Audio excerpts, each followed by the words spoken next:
Hi, ഇത് നമ്മുടെ നെറ്റിപ്പട്ട മേക്കിങ്ങിൻ്റെ part 2 വീഡിയോയാണ്.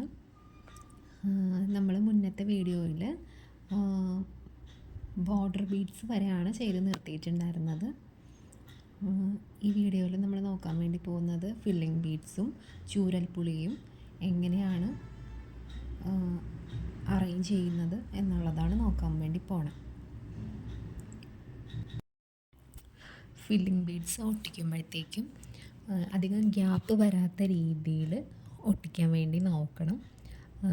അഥവാ ഗ്യാപ്പ് വരുന്ന സ്ഥലങ്ങളുണ്ടെന്നുണ്ടെങ്കിൽ ചെറിയ ബീഡ്സ് കൊണ്ട് ആ ഗ്യാപ്പ് നമ്മൾ ഫില്ല് ചെയ്യണം.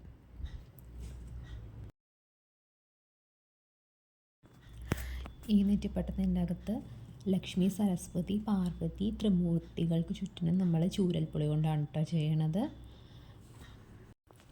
ചൂരൽപ്പുളിയുടെ വർക്ക് കഴിഞ്ഞതിന് ശേഷം ഫില്ലിംഗ് ബീഡ്സ് കൊണ്ട് ഫില്ല് ചെയ്ത് കൊടുക്കാം നമുക്ക്. ഇതാണ് ചൂരൽപ്പുളി. ഇതിങ്ങനെ പാക്കറ്റായിട്ടും വാങ്ങിക്കാൻ വേണ്ടി കിട്ടും, മോൾഡായിട്ടും വാങ്ങിക്കാൻ വേണ്ടി കിട്ടുന്നതാണ്.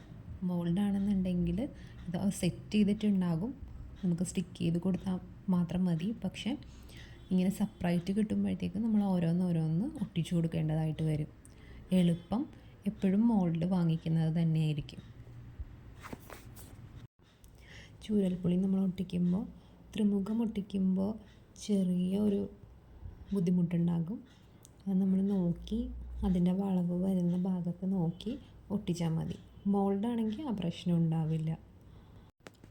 ഇപ്പോൾ ചൂരൽപ്പുളി എല്ലാം ഒട്ടിച്ചിട്ടുണ്ട്. ഇനി നമുക്ക് അതിൻ്റെ ചുറ്റിനും ഫില്ലിംഗ് ബോൾസ് എല്ലാം വെച്ച് ഫില്ല് ചെയ്ത് കൊടുക്കാം. ഒട്ടും ഗ്യാപ്പ് വരാത്ത രീതിയിൽ ഫില്ലിംഗ് ബോൾസ് വെച്ചിട്ട് ഫില്ല് ചെയ്ത് കൊടുക്കണം.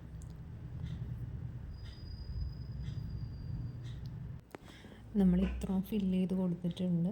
ഇനി ബാക്കിയുള്ളതും കൂടെ നമുക്ക് ഫില്ല് ചെയ്ത് കൊടുക്കാം. ഞാനിപ്പോൾ ഇവിടെ ബീഡ്സിൻ്റെ വർക്കുകളെല്ലാം കംപ്ലീറ്റ് ചെയ്തിട്ടുണ്ട്.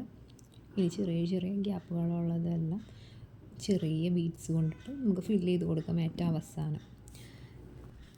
ഇനി ഇതിൻ്റെ കുഞ്ചലവും ത്രെഡ് വർക്കും എല്ലാം എങ്ങനെയാണെന്ന് നമുക്കിനി അടുത്ത പാർട്ടിൽ കാണാം കേട്ടോ. Thank you.